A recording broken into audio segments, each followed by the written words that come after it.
महाराष्ट्र समाज सेवा संघ रचना and Navrachana Vidyalaya standard 7th subject English 1.3 little girls wiser than old people teaching subunit activities.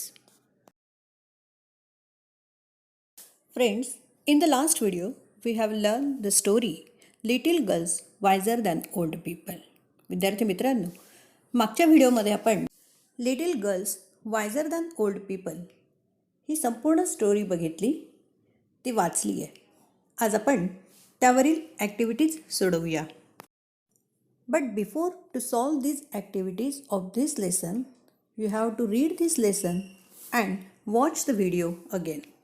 विद्यार्थी मित्रांनो, या ॲक्टिव्हिटीज सोडवण्यापूर्वी तुम्ही मागील व्हिडिओ पुन्हा एकदा बघणार आहात, तसेच लेसनही वाचणार आहात. So let's get started the activities. First we are going to solve the questions.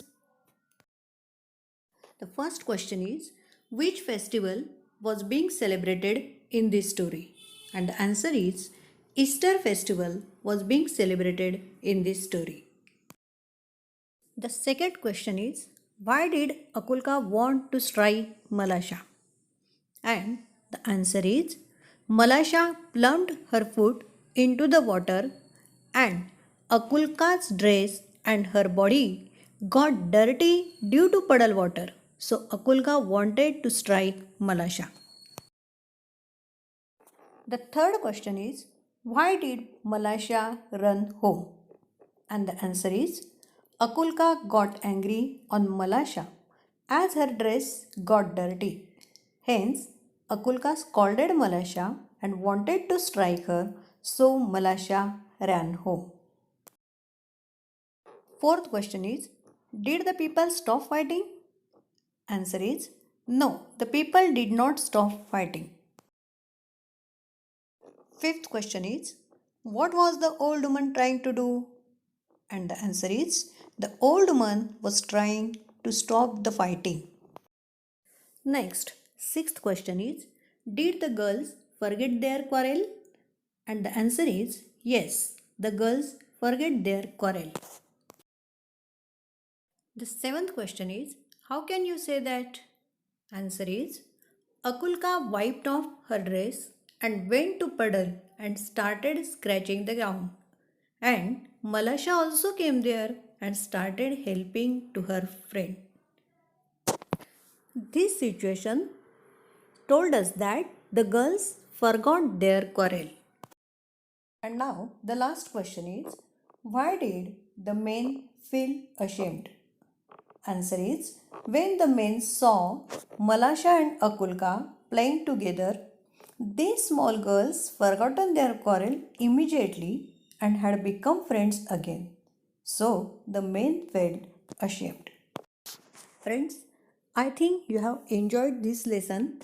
Now, the next activity is the names of body parts from the story and 3 other names on your own.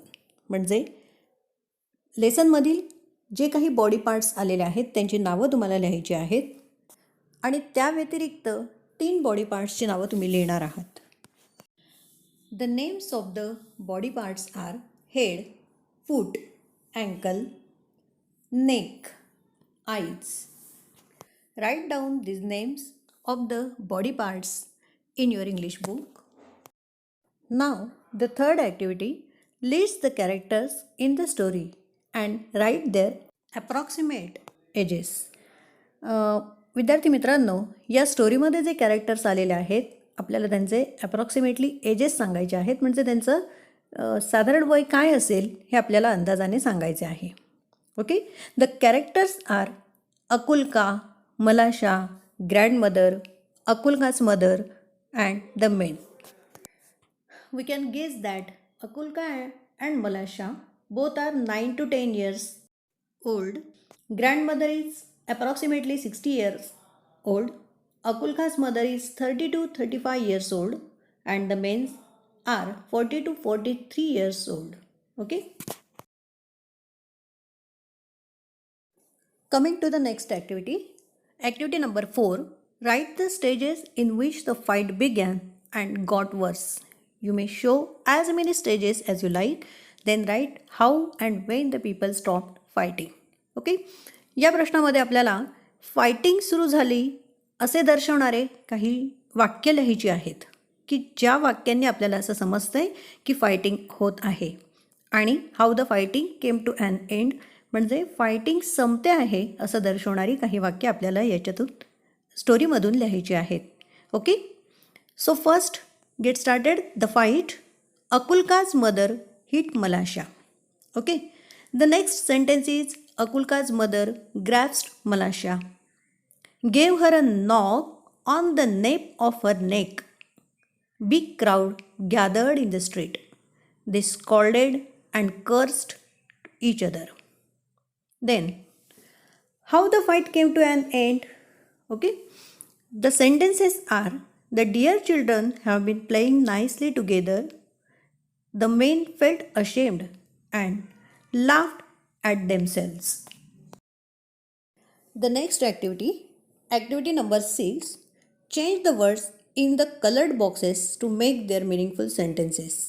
म्हणजे खाली काही वाक्य दिलेली आहेत जी तुम्हाला समोर स्क्रीनवर दिसत आहेत. या वाक्यामधील बॉक्समधील जे काही शब्द आहेत ते तुम्हाला चेंज करायचे आहेत, बदल करायचे आहे. त्याऐवजी दुसरे शब्द तुम्ही लिहिणार आहात. म्हणजे the first sentence is I will take off my shoes and you do the same. Take off my shoes हे बॉक्समधलं वाक्य आपण बदलणार आहोत आणि त्याऐवजी वेगळा शब्दप्रयोग त्या ठिकाणी करणार आहोत. Next is this is a time for rejoicing. Rejoicing हा शब्द आपण बदलणार आहोत आणि त्याऐवजी वेगळे शब्द वापरणार आहोत. चला तर बघ. Example is I will take off my shoes and you do the same. The next example is I will make my food and you do the same. Okay, next example, I will clean my house and you do the same. The next one is I will do my homework and you do the same. Another one is I will water the plant and you do the same. Okay, in this way, next examples, this is a time for rejoicing. This is a time for play. Next one is this is a time for working. The next one is this is a time for studying. This is a time for dinner. This is a time for relaxing and this is a time for tuition. Okay, write down these all sentences in your English notebook. Now the next activity is about present tense and past tense. Okay, विद्यार्थी मित्रांनो, present tense आणि past tense फॉर्मचा अभ्यास आपण मागच्या वर्षीही केलेला आहे. Present tense आणि पास्ट टेन्स करताना ज्यावेळेला एखाद्या शब्दाचा आपण पास्ट टेन्स करतो, पास्ट फॉर्म करतो, त्यावेळेला तो फक्त ईडी लावून केला जातो हे आपल्याला माहीत आहे. अशा पद्धतीला रेग्युलर फॉर्म असे म्हणतात किंवा रेग्युलर पद्धतीने झालेला पास्ट टेन्स असे म्हणतात. आणि काही शब्दांचे पास्ट टेन्स करताना आपल्याला स्पेलिंगमध्ये बदल करावा लागतो. अशा वेळेला तो इरेग्युलर फॉर्म असे म्हटले जाते. आत्ता आपण काही प्रेझेंट टेन्सच्या पास्ट टेन्स करतानाचे रेग्युलर फॉर्म्स आणि इरेग्युलर फॉर्म्स बघणार आहोत. Past tenses of verbs in regular forms.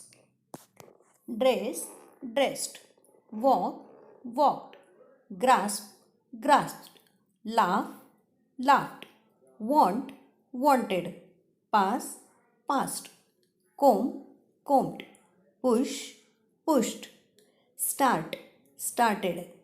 Jump, jumped. Pick, picked. Look, looked. Gather, gathered. Scatter, scattered. Stop, stopped. विद्यार्थी मित्रांनो, या सगळ्या पास्ट टेन्स फॉर्मचं जर आपण नीट निरीक्षण केलं तर प्रत्येक शब्दाला शेवटी ईडी लागलेला आपल्याला दिसून येतो. स्पेलिंगमध्ये फारसा बदल नाही, म्हणून हे regular form of past tense. Okay, आता आपण इरेग्युलर फॉर्म्स बघूया. Look at these past tenses of verbs in irregular forms. Watch this carefully and read them aloud. Okay? Run, ran. Begin, began. Sing, sang. Meet, met. Take, took. Say, said. Reply, replied. Drink, drank. Go, went. Come, came. See, saw. Get, got. Bring, brought. Give, gave. Eat, ate. Try, tried. Bring, brought. टीच, टॉट. विद्यार्थी मित्रांनो, past form करताना स्पेलिंगमध्ये कुठे बदल झाला आहे याचे नीट निरीक्षण तुम्ही केले असेल. ओके, हे सर्व पास्ट फॉर्म्स तुम्ही तुमच्या इंग्लिशच्या वहीमध्ये लिहिणार आहातच, पण या व्यतिरिक्त आणखी काही इंग्लिशचे पास्ट फॉर्म्स तुम्ही तुमच्या इंग्लिशच्या बुकमधून शोधायचे आहेत आणि वहीमध्ये लिहायचे आहेत. Now use any two of these pairs in a pair of sentences. म्हणजे यातील कुठल्याही पेअर घ्यायची, म्हणजे प्रेझेंट टेन्स आणि पास्ट टेन्स अशी, आणि तिचा वापर तुम्ही वाक्यामध्ये करायचा आहे. चला तर मग बघूया काही उदाहरणे. बघा विद्यार्थी मित्रांनो, यातली मी एक जोडी घेतली आहे, सिंग आणि सॅंग. वाक्य तयार होतं आहे, I like to sing a classical song but in farewell party I sang a hip hop song. Next example is, I daily bring chapati and bhaji in school, but yesterday I brought rice. The next one is, teacher told me to start working hard, so I started working hard for exams. Another example is, I daily meet my college friends, but in last month I met my school friends in garden. विद्यार्थी मित्रांनो, अशाच प्रकारे काही examples तुम्ही तयार करायचे आहेत. Now coming to the last activity, types of noun. In this activity, we have seen earlier that a noun is a word that is used to a name of person, an animal, a place, a thing, an idea, etc. Okay, कुठल्याही वस्तूच्या, व्यक्तीच्या, प्राण्याच्या, ठिकाणाच्या नावाला नाम असे म्हटले जाते. The names given to particular persons, animals, places, etc. are known as proper noun. म्हणजे त्या वस्तूला, व्यक्तीला दिलेलं पर्टिक्युलर नाव याला प्रॉपर नाउन असे म्हणतात. Okay, here is the examples of common nouns and I differentiate it with proper nouns. आत्ता तुम्हाला दोघांमधला फरक समजावून सांगते. कॉमन नाउनमध्ये बुक, कंट्री, सब्जेक्ट, कलर हे येत आहेत, पण आपल्याला त्यावरून कुठल्या प्रत्यक्ष अशा गोष्टीची कल्पना येत नाही. बुक म्हटले की त्याच्यात अनेक असतील, कंट्री म्हटल्यामध्ये अनेक कंट्रीज त्यामध्ये असतील, पण ज्या वेळेला हेच मी असं म्हणेन हिस्ट्री बुक. ओके, यामध्ये बुक हे कॉमन नाउन झालं की त्यात अनेक बुक्स येऊ शकतात, पण हिस्ट्री म्हटलं की हे पर्टिक्युलर असं प्रॉपर नाउन झालं आहे. त्यानंतर दुसरं एक्झाम्पल म्हणजे कंट्री. कंट्रीमध्ये अनेक देश, पर्टिक्युलर कुठल्याही कंट्रीचा मी उल्लेख केला नाही, त्यामुळे country is a common noun. But India is a particular country, मी त्याचा उल्लेख केला, so India is a proper noun. In this way subject is a common noun because I did not refer any particular subject. But maths is a proper noun, मी मॅथ्सचा उल्लेख केला, ते proper particular अशा त्या सब्जेक्टचं नाव घेतलं, so maths is a proper noun. Okay, the next example is mobile, city, animal. This all are common noun. But city म्हटलं की मुंबई, मोबाईल म्हटल्यावर पर्टिक्युलर सॅमसंग, अँड ॲनिमल म्हटलं की टायगर, यांचा जर आपण उल्लेख केला then Mumbai, Samsung, tiger, these are proper noun. Okay, in this way write at least 5 common nouns and 5 proper nouns each. Okay, and write them down in your English notebook. One thing is more important, that note proper nouns always begin with a capital letter. एक गोष्ट लक्षात ठेवायची की proper नाउनचं पहिलं अक्षर हे नेहमी capital लिहिलं पाहिजे. So solve all the activities in your English notebook सर्वच्या सर्व ॲक्टिव्हिटीज तुम्ही तुमच्या इंग्लिशच्या नोटबुकमध्ये लिहिणार आहात.